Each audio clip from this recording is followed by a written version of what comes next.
दोस्तों, आज की सबसे पहली और बड़ी खबर। झारखंड में बढ़ी मनरेगा मजदूरों की न्यूनतम मजदूरी दर। राज्य सरकार ने नरेगा के तहत झारखंड में काम करने वाले अर्धकुशल कुशल श्रमिकों की न्यूनतम मजदूरी दर बढ़ा दी है। इसको लेकर बुधवार को ग्रामीण विकास विभाग ने चिट्ठी जारी किया है। इस योजना के तहत कार्य कर रहे अर्धकुशल मजदूरों को 287 रुपये 90 पैसे के स्थान पर 326 रुपये 16 पैसे भुगतान किया जाएगा। वहीं कुशल मजदूरों को भी 379 रुपये 51 पैसे के स्थान पर 429 रुपये 94 पैसे का भुगतान किया जाएगा। यह बढ़ोतरी 1 अप्रैल 2021 से लागू की गई है। झारखंड के मुख्यमंत्री श्री हेमंत सोरेन ने सदन में कहा, महीने भर बाद बड़े पैमाने पर शुरू होगी नियुक्ति। झारखंड विधानसभा का मानसून सत्र समाप्ति भाषण के दौरान मुख्यमंत्री हेमंत सोरेन ने कहा कि उनको नियुक्ति वर्ष याद है। महीने भर बाद बड़े पैमाने पर नियुक्ति प्रक्रिया शुरू होगी। मुख्यमंत्री ने कहा कि सभी खाली पदों पर भर्ती के लिए आवेदन की प्रक्रिया शुरू की जा रही है। उन्होंने कहा कि पहली बार नियुक्ति नियमावली बनाई गई। मुख्यमंत्री ने कहा कि नियुक्ति को लेकर आगे किसी भी प्रकार की परेशानी का सामना नहीं करना पड़ेगा। सदन से आंसू बहाते बाहर निकले अमर कुमार बावरी। झारखंड विधानसभा के मानसून सत्र के आखिरी दिन बीजेपी के विधायक अमर कुमार बावरी आंसू बहाते हुए सदन से बाहर निकले। वे सदन में उनके द्वारा कार्यस्थगन प्रस्ताव को दरकिनार किए जाने से बेहद दुखी थे। उन्होंने कहा कि वे सदन की कार्यवाही के दौरान कार्यस्थगन प्रस्ताव ठुकराए जाने से बेहद दुखी हैं। उन्होंने कहा कि एक दलित विधायक के साथ विधानसभा अध्यक्ष का ऐसा बर्ताव कहीं से भी उचित नहीं है। उन्होंने रोते हुए कहा कि शायद दलित होने के कारण उनकी अपेक्षा की गई। अमर कुमार बावरी ने कहा कि वह भी पूर्व मंत्री और कई बार विधायक रहे हैं। उन्होंने कहा कि विधानसभा अध्यक्ष के द्वारा जिस तरह से उनके साथ सलूक किया गया है उससे वे बेहद आहत हैं। दोस्तों, बड़ी खबर सामने आ रही है। आदिवासी जमीन की अवैध कब्जा की हर जिले में होगी जांच। झारखंड में नियम के विपरीत गैरकानूनी तरीके से आदिवासी जमीन के अवैध हस्तांतरण की जांच होगी। विधानसभा की विशेष जांच कमेटी झारखंड में ऐसी जमीन की जांच करेगी। ऐसी जमीन को चिन्हित करने के लिए डीसी से रिपोर्ट मांगी जाएगी। सत्ता पक्ष के विधायक लोबिन हेम्ब्रम के सवाल के जवाब में मुख्यमंत्री श्री हेमंत सोरेन ने बुधवार को सदन में कहा कि आदिवासी जमीन का हस्तांतरण हुआ है। जमीन हस्तांतरण का प्रावधान है, लेकिन यह गलत तरीके से हुआ है। आदिवासी जमीन पर कब्जा किया गया है। उन्होंने कहा कि विधानसभा की कमेटी इसकी जांच करेगी। झारखंड मुक्ति मोर्चा विधायक लोबिन हेम्ब्रम ने सदन में अल्पसूचित के तहत पूछा था कि आज़ादी के बाद से CNT SPT एक्ट के रहते जमीन हस्तांतरित की गई। झारखंड में अब प्राइवेट सेक्टर्स में 75% नौकरी स्थानीय को देने का विधेयक पास। झारखंड में प्राइवेट सेक्टर्स की नौकरियों में स्थानीय युवाओं को 75% आरक्षण देने का रास्ता अब साफ हो गया है।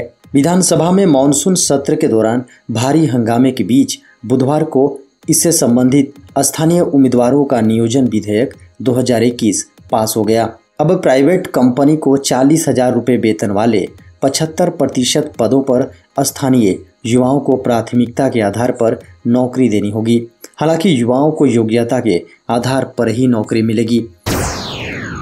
JCECEB ने बढ़ाई पॉलिटेक्निक प्रवेश प्रतियोगिता परीक्षा की तिथि। JCECEB ने पॉलिटेक्निक प्रवेश प्रतियोगिता परीक्षा की तिथि 19 सितंबर से बढ़ाकर 26 सितंबर कर दी है। अब इसके आवेदन की तिथि भी बढ़ा दी गई है। प्रवेश परीक्षा में शामिल होने के लिए ऑनलाइन आवेदन की अंतिम तिथि 9 सितंबर निर्धारित थी। इसे बढ़ाकर अब 11 सितंबर कर दिया गया है। प्रवेश पत्र परीक्षा तिथि से 4 दिन पूर्व यानी 22 सितंबर को JCECEB की आधिकारिक वेबसाइट से डाउनलोड कर सकेंगे। झारखंड लोक सेवा आयोग की सिविल सेवा प्रारंभिक परीक्षा होने के कारण परीक्षा तिथि में बड़ा बदलाव किया गया है। पूरे देश में 15,000 से अधिक विद्यालयों को आदर्श विद्यालय बनाने की तैयारी। सरकार ने देश में 15,000 से अधिक स्कूलों को आदर्श स्कूल के रूप में विकसित करने की कवायद तेज कर दी है। और इस कड़ी में शिक्षा मंत्रालय ने वित्तीय संसाधनों के लिए केंद्रीय वित्त मंत्रालय के सामने एक प्रस्ताव भेजा है। खबरों के अनुसार इस प्रस्ताव पर वित्त व्यय समिति की मंजूरी के बाद इसे मंत्रिमंडल के सामने भेजा जा सकता है। नई राष्ट्रीय शिक्षा नीति के प्रावधानों को शामिल करते हुए देश में 15,000 से अधिक विद्यालयों को गुणात्मक रूप से सुदृढ़ कर उन्हें अपने क्षेत्र में आदर्श स्कूल के रूप में विकसित करने की घोषणा इस साल के केंद्रीय बजट में की गई थी। सरकार का लक्ष्य साल 2024 तक देश में इन आदर्श विद्यालयों को तैयार करने का है। 40,000 के पार हुए कोरोना वायरस के नए मामले, 24 घंटे में 43,263 केस। देश में कोरोना वायरस संक्रमण के मामलों में एक बार फिर वृद्धि दर्ज की गई है। केंद्रीय स्वास्थ्य और परिवार कल्याण मंत्रालय की ओर से दी गई जानकारी के अनुसार देश में बीते 24 घंटे में 43,263 नए मामले पाए गए हैं और 338 लोगों की मौत भी हुई है। वहीं इस समयावधि में 40,567 लोग डिस्चार्ज किए गए। मंत्रालय के अनुसार देश में फिलहाल 3,94,614 सक्रिय मामले हैं। वहीं 3,23,04,618 लोग कोरोना से जंग जीत चुके हैं।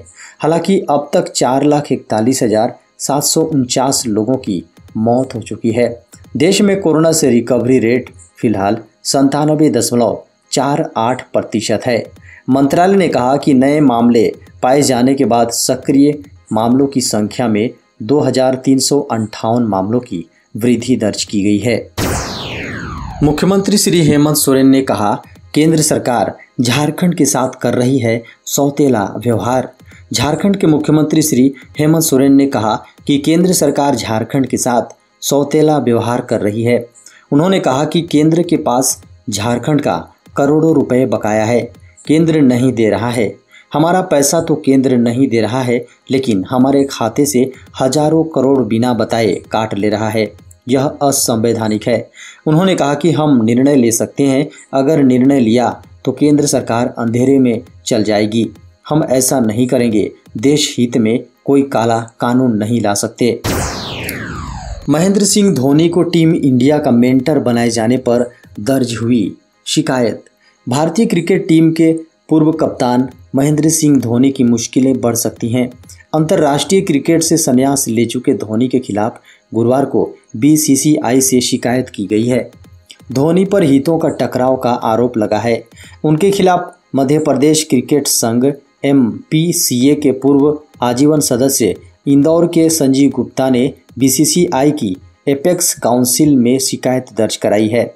गुप्ता ने लोढ़ा कमेटी के नियमों का हवाला देते हुए कहा है कि कोई भी व्यक्ति एक साथ 2 पद पर नहीं रह सकता है। ऐसे में महेंद्र सिंह धोनी को T20 वर्ल्ड कप के लिए भारतीय टीम का मेंटर बनाना नियमों का उल्लंघन है। दक्षिण पूर्व मध्य रेलवे में 339 अप्रेंटिस पदों पर भर्ती। दक्षिण पूर्व मध्य रेलवे यानी SECR ने 339 अप्रेंटिस पदों पर भर्ती के लिए 10वीं पास व ITI पास अभ्यर्थियों से आवेदन मांगे हैं। इन पदों पर भर्ती के लिए अभ्यर्थी ऑनलाइन आवेदन कर सकते हैं। WCR में अप्रेंटिस भर्ती के ऑनलाइन आवेदन शुरू हो गए हैं और 5 अक्टूबर 2021 तक आवेदन कर सकते हैं। यह भर्ती रेलवे के विभिन्न विभागों ट्रेड्स के लिए होगी। जातिगत जनगणना के मुद्दे पर मुख्यमंत्री हेमंत सोरेन करेंगे PM से मुलाकात। झारखंड के मुख्यमंत्री श्री हेमंत सोरेन ने विधानसभा के मानसून सत्र के दौरान प्रश्नकाल के दौरान कहा, हर जाति अपनी जनसंख्या के आधार पर आरक्षण की मांग कर रही है। केंद्र को जातिगत जनगणना के लिए कोई प्रस्ताव नहीं भेजा जा सका है। मैंने झारखंड से 9 सदस्यीय सर्वदलीय शिष्टमंडल के साथ 12 सितंबर से 20 सितंबर के बीच इस मुद्दे पर चर्चा के लिए प्रधानमंत्री से समय मांगा है। उन्होंने कहा कि उनकी सरकार अन्य पिछड़ा वर्ग यानी OBC के लिए 27% आरक्षण की मांग का समर्थन करती है। उन्होंने कहा कि वह प्रधानमंत्री के साथ इस विषय पर चर्चा करेंगे। अब पूरे देश भर में चलेंगी एक सीरीज की नंबर प्लेट वाली गाड़ियां। केंद्र सरकार के द्वारा वन नेशन वन नंबर व्यवस्था के जरिए ऐसे लोगों को सुविधा उपलब्ध कराने का प्रयास किया जा रहा है, जो 3 से 4 साल के भीतर एक राज्य से दूसरे राज्य में नौकरी करने के लिए जाना पड़ता है। अब गाड़ी के नंबर प्लेट में बदलाव करते हुए नई व्यवस्था लाने की तैयारी की जा रही है।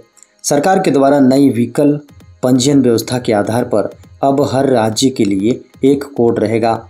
जैसे कि पहले झारखंड के लिए JH, बिहार के लिए BR, हरियाणा के लिए HR कोड गाड़ी के नंबर पर लिखा जाता था, अब सभी गाड़ियों के लिए BH कोड रखा जाएगा। केंद्र सरकार के रिटायर्ड कर्मियों को तोहफा 28% DA के हिसाब से मिलेंगे वित्तीय लाभ। केंद्र सरकार ने अपने रिटायर्ड कर्मियों को वित्तीय लाभ देने की घोषणा की है। इनमें वे कर्मचारी शामिल हैं जो 1 जनवरी 2020 और 30 जून 2021 के बीच रिटायर हुए हैं। इन कर्मियों की ग्रेच्युटी और अर्जित अवकाश का भुगतान, जो कि सेवा काल पूरा होने के बाद एक बार ही मिलता है, सरकार ने उसे सहानुभूतिपूर्ण नज़र से देखते हुए यह फैसला लिया है कि उपरोक्त लाभों की गणना बढ़े हुए DA के अनुसार की जाए। सरकार ने उक्त अवधि के दौरान रिटायर हुए कर्मियों को 3 श्रेणियों में बांटा है। इसके तहत DA की दर कर्मचारियों के बेसिक वेतन का 21%, 24% और 28% रहेगी। सरकार ने कहा, वैक्सीन की दोनों डोज लेने पर कोरोना से मौत का खतरा 97% कम। वैक्सीन का पहला डोज लगने के बाद मौत की संभावना 96.6% तक कम हो जाती है। वहीं दूसरे डोज के बाद आशंका 97.5% तक घट जाती है। सरकार ने गुरुवार को यह जानकारी सार्वजनिक की है। स्वास्थ्य मंत्रालय की तरफ से बताया गया है कि जानकारी अप्रैल से अगस्त के बीच डेटा पर हुई रिसर्च के आधार पर जारी किया गया है। डेटा का अध्ययन करने के बाद यह सामने आया है कि दूसरी लहर में अप्रैल से मई के बीच संक्रमण से मरने वालों में अधिकतर वे लोग थे जिन्होंने वैक्सीन का एक भी डोज नहीं लिया था। कोविड टास्क फोर्स के प्रमुख VK पॉल ने कहा कि वैक्सीनेशन संक्रमण के खिलाफ एक बड़ा हथियार है। देश में वैक्सीन भरपूर मात्रा में है। हम लोगों से अपील करते हैं कि वे वैक्सीन जरूर लगवाएं।